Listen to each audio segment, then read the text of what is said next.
안녕하십니까. 바쁘신 와중에 시간 내주셔서 감사하고, 네, 관장님 간단하게 자기소개 한번 부탁드리겠습니다. 간송미술관 그리고 대구간송미술관 그 관장을 겸직을 하고 있는 전인권입니다. 지난주 금요일에 또 대한민국 문화예술상 대통령 표창을 수상하셔가지고 축하드립니다. 고맙습니다. 한 달 반 만에 누적 관객 10만 명이 돌파가 됐는데 소감이랑 앞으로 계획에 관해서 좀 말씀 부탁드리겠습니다.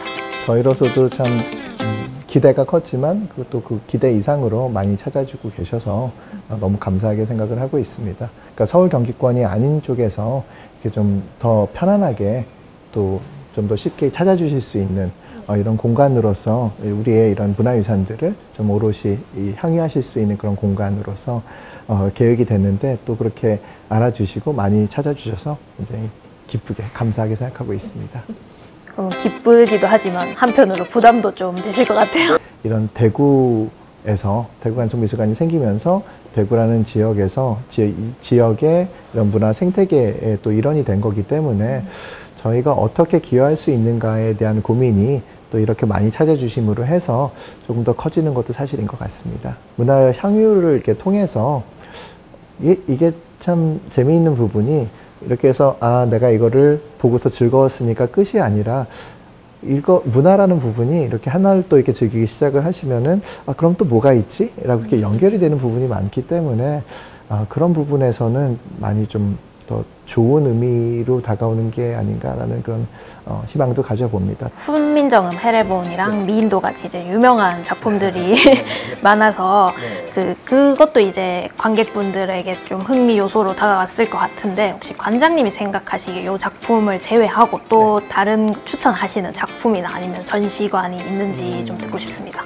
미인도라든지 훈민정음, 헤레본 같은 경우에는 그냥 그 자체가 갖고 있는 굉장히 의미가 요즘 친구들이 아우라라고 얘기를 하죠.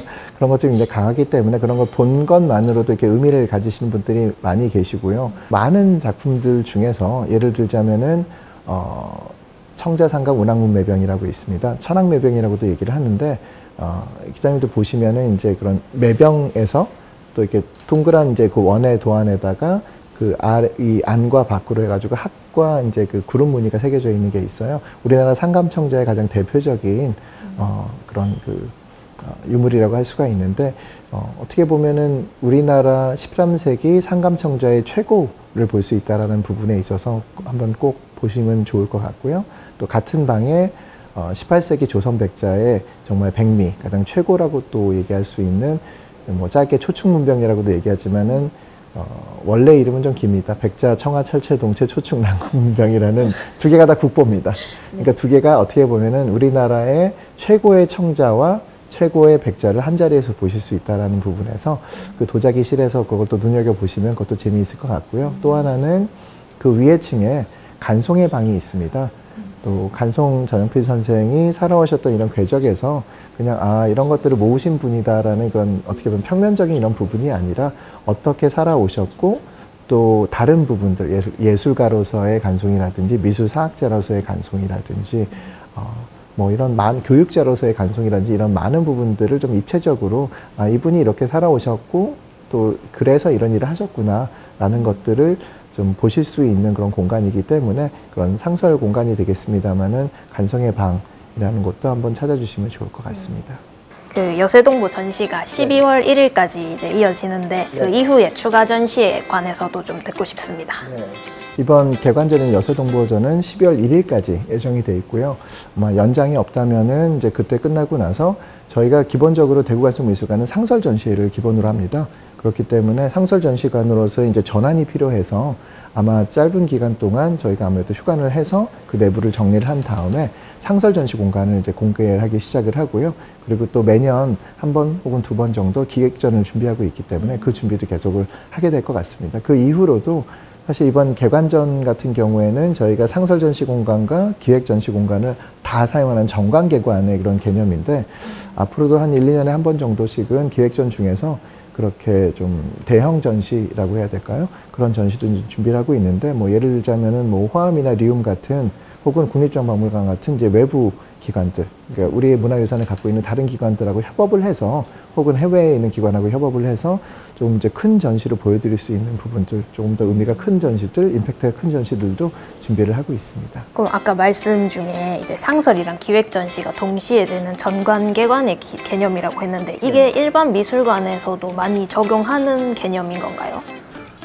그게 이제 예를 들어서 그 용산에 있는 국립중앙박물관 같이 정말 초대형의 박물관 같은 경우는 그렇지는 않겠죠. 거기에는 이제 정말 큰 충분한 사이즈의 기획전시실이 있고요. 또 충분한 사이즈의 이제 그 이 상설 전시 공간이 있기 때문에 그렇기는 한데, 뭐 예를 들자면은 뭐 리움 정도 혹은 호암 정도 되는 그런 기관이라고 할지라도 그런 경우가 있습니다. 정말 초대형 전시 같은 경우에는 정관을 다시 다 털어서 전체를 다 활용했다가 이렇게 줄어들었다 그렇게 하는 경우들도 있습니다. 간송미술관의 첫 분관으로 이제 대구를 선택하게 되신 이유가 있는지 그 부분에 대해서도 설명 좀 부탁드리겠습니다. 많은 지자체에서 이렇게 좀 제안이 오기도 하고 저희도 이제 많은 리서치를 하기도 했었는데, 대구라는 곳이 갖고 있는 매력이 훨씬 더 다른 부분에 비해서 컸기 때문에 이렇게 됐다고 볼 수가 있는데, 어떤 부분이냐고 하면은 말하자면은 이제 국채보상 운동이 시작한 데가 또 여기이기도 하고요.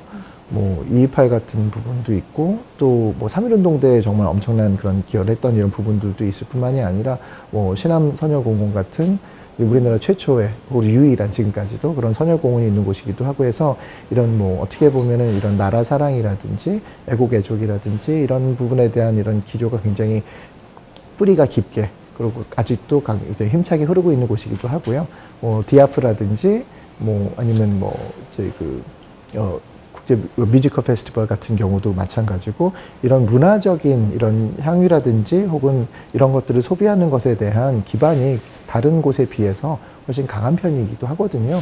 그런 두 가지 부분에 있어서, 게다가 사실 그 당시 이제 대구광역시에서 처음으로 저희한테 이 제안을 주셨을 때 다른 지자체하고 비교해서 굉장히 좀 전향적인, 좀 더 현실적인 그런 제안을 해주신 부분도 있고, 그리고 또 많은 유연성을 발휘해 주셨기 때문에 그런 부분이 다 합쳐져서 결국은 대구랑 인연이 돼서 이렇게 한 10년여의 노력 끝에 이렇게 대구 간송미술관이 개관을 하게 된 것 같습니다. 그러면은 이제 기존의 서울 간송미술관이랑 이제 대구 간송미술관의 차이에 관해서도 조금 들을 수 있을까요? 네. 서울에 있는 이제 간송미술관 보아각 같은 경우에는 그 건물 자체가 아까 말씀드린 1938년도에 만들어진, 뭐 건축사적으로 봤을 때도 우리나라 최초의 이런 그 바우하우스 계열의 그런 모더니즘 디자인의 건물이기도 하고요. 그리고 또 우리나라 최초의 또 사립 미술관 박물관이라는 그런 역사성까지 해서 건물 자체가 국가등록 문화유산으로 되어 있습니다. 아주 특별한 역사성과 스토리가 같이 갖춰져 있는 특별한 공간인데, 또 그것 때문에 결국에 가서는 그렇게 오랫동안 전시를 못하는 1938년도 건물을 아무리 안에서 이렇게 보수복원을 한다고 해도 한계가 있습니다. 공간적인 한계도 크고요, 시설적인 한계도 크기 때문에 오랫동안 이렇게 개관을 할 수가 없어서 지금도 한 달 반, 1년에 3개월만 전시를 할 수밖에 없고요. 그럼 바꿔서 얘기하면 다른 이제 9개월 동안은 뭐 연구 교육기관으로서 아마 다른 뭐 행사라든지 이런 것들은 할 수 있겠습니다만 전시는 어려운 상황입니다. 그래서 전시라는 부분에서 봤을 때는 서울의 이 간송미술관 보아각은 좀 특별한 장소에서 특별한 그런 경험을 하는 그런 장소라고 할 수 있다면은, 대구 간송미술관은 저희 이제 개관전 이름 여세동보처럼 세상과 함께 우리 문화유산을 보배 삼을 수 있는, 즉 그렇게 하려면은 세상과 함께이기 때문에 상설이라는 걸 기본으로 한다는 게 가장 큰 부분이라고 할 수 있을 것 같습니다. 즉 뭐 어떤 뭐 사실 관광 부분이 됐다고 든 부분도 있고요. 또 교육적인 이런 부분에서도 항상 열려 있다는 게 그 항상성이라는 게 굉장히 중요한 부분이거든요. 그래서 여러 가지 뭐 프로그램을 돌린다든지 혹은 특히 교육적인 경우에 더 마찬가지거든요. 저희가 여기 자리를 잡으면서 제일 먼저 이렇게 접촉을 해서 얘기를 시작했던 부분이 또 교육청이었어요. 왜냐하면은 미래 세대를 위해서 미래 세대들이 그 연령대에 맞는 문화적인 경험을, 특히 이렇게 우리 문화유산을 가지고 시작을 한다고 한다면은 그것을 또 즐기는 것에 대한, 그렇게 향유하는 것에 대한 깊이도 달라질 수가 있거든요. 그래서 그런 경험들을 계속해서 제공할 수 있고 그런 교육의 기회 같은 걸 제공할 수 있다는 점에서 그런 부분들이 항상성이라는 거, 상설 전시에 의한 항상성이라는 게 가장 중요한 차이점이라고 볼 수 있을 것 같습니다. 그리고 이전에 이제 인터뷰 하신 내용을 좀 참고하다가 이제 긴급하게 수리나 뭐 보관이 필요한 문화유산들을 보관하기 위해서 이제 수장고를 좀 필요 이상으로 크게 지었다는 답변을 봤었는데요. 그리고 또 간송미술관이 지류문화유산을 목표로 이제 진행하고 있는 사업들도 있다 이렇게 봤는데 그 사업들에 관해서 좀 설명을 해주실 수 있을까요? 필요 이상이라기보다는 사실은 저희가 저희 전시를 하는데 필요한 공간보다는 더 크게 했다는 게 아마 답이 될 것 같고요. 정답이 될 것 같고 사실 그렇게 했던 이유가 여기 대구, 뭐 안동, 경북 이런 쪽은 옛날에 유림이라고 불렸던 정말 문화의 중심지였기 때문에 지류유물, 즉 뭐 서화류라든지 서책류 같은 경우에는 전국에 있는 그런 지류유물들의 집적도가 여기가 가장 높습니다. 뭐 어떤 분들은 절반 가까이가 요 지역에만 있다라고 할 정도로 굉장히 뭐 아마 사실일 겁니다. 그거는. 근데 문제는 이제 종이로 되어 있는 이런 지류유물 같은 경우에는 지금같이 이 기후 위기라고 할 수 있는 이런 상황에서는 보존이 참 어렵습니다. 그런 부분에서 좀 곤란을 겪고 있는 뭐 개인이라든지 문중이라든지 혹은 기관들도 많이 있는 걸로 알고 있기 때문에 이런 부분들에서 좀 도움을 필요로 하시는 분들이라든지 뭐 수리가 되는 부분도 있고 보관에 대한 부분도 있을 텐데 그런 부분들에 대해서 저희가 좀 서비스를 제공해 드릴 수 있지 않을까라는 부분이 저희가 여기 이 대구 경북 쪽에서 어떻게 보면 이제 문학의 일원으로서 해드릴 수 있는, 기여할 수 있는 부분 중에 하나가 아닌가 싶기도 하고요. 특히 말씀하신 대로 저희는 지류유물 부분에 대한 이런 그 보존 과학이라든지 수리라든지 이런 부분에 대해서 경험이 굉장히 많기 때문에 경험과 노하우를 살려서 그런 부분들을 특히 조금 더 집중해서 해드릴 수 있을 것 같습니다. 그런데 이제 물론 예산이 들어가는 일이라서 대구광역시에서 이런 부분에 대해서 좀 더 공감을 해서 그 프로그램을 차차 늘려간다면은 아무래도 좀 더 큰 기여를 할 수 있을 것 같기도 하고요. 실제로도 지금 첫 번째 이런 이 외부 저희 컬렉션이 아닌 다른 이 수리로서 대구 쪽에서 처음 시작하는 게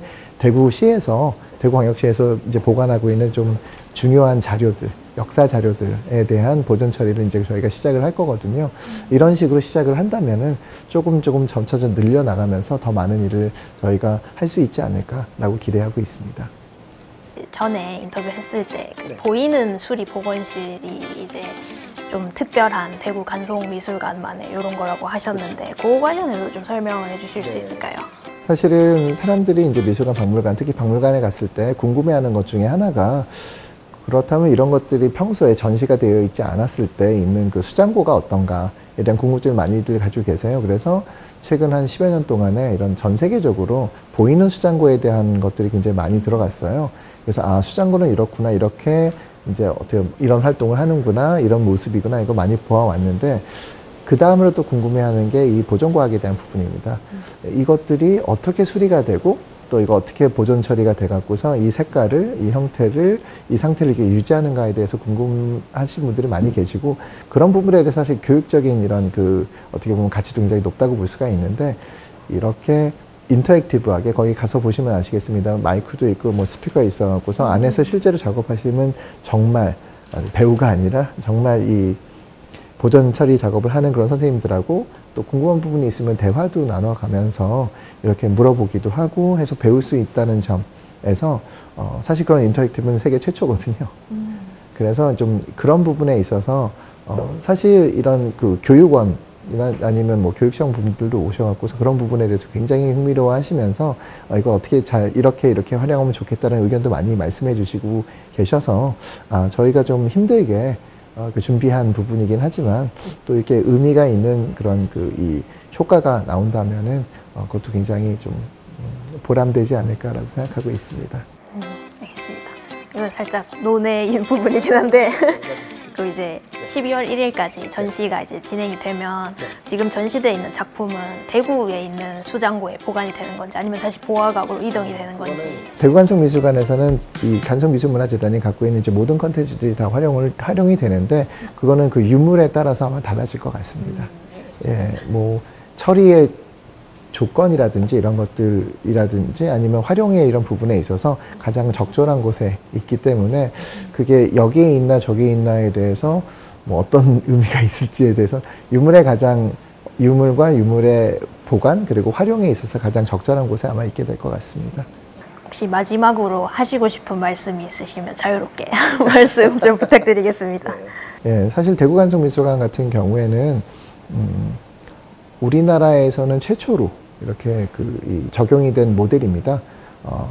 여러분들 많이 아마 들어보셨을 그 구겐하임 빌바오 같은 경우 스페인 빌바오 시에서 이제 미술관을 시립미술관을 만들어서 구겐하임 재단과 같이 운영하는 그런 케이스라고 볼 수가 있는데 저희가 어떻게 보면 그 케이스에 가장 좀 근접한 그런 경우이기는 하나 실제적으로 이제 운영을 하다 보면은 아무래도 스페인하고 우리나라가 같지 않고 스페인의 지자체와 우리나라의 지자체도 같지 않고 뭐 저희도 사실 마찬가지일 수도 있긴 합니다만은 그런 부분에 있어서 새로운 모델을 만들어가는 과정에서 이것들이 잘 정착이 되고 이게 또 다른 부분까지 이제 번져나가면서 선순환하기 위해서는 아무래도 좋은 모델을 만드는 게 중요할 것 같습니다.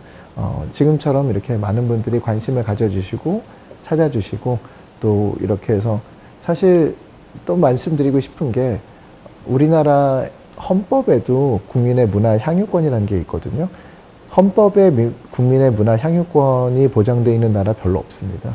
근데 아직까지는 좀 그게 잘 헌법에 문구로는 있지만 그게 잘 되고 있는가에 대해서는 조금 의문이 있는데 또 이렇게 우리 문화유산들을 향유하는 기회가 또 하나가 또 생겼기 때문에 적극적으로 본인의 이 자신들의 권리를 행사하셔서 많이 오셔서 또 많이 즐겨주시면 좋을 것 같습니다. 네, 알겠습니다. 관장님 바쁘신 와중에 시간 내주셔서 감사합니다. 고맙습니다. 네, 수고하셨습니다.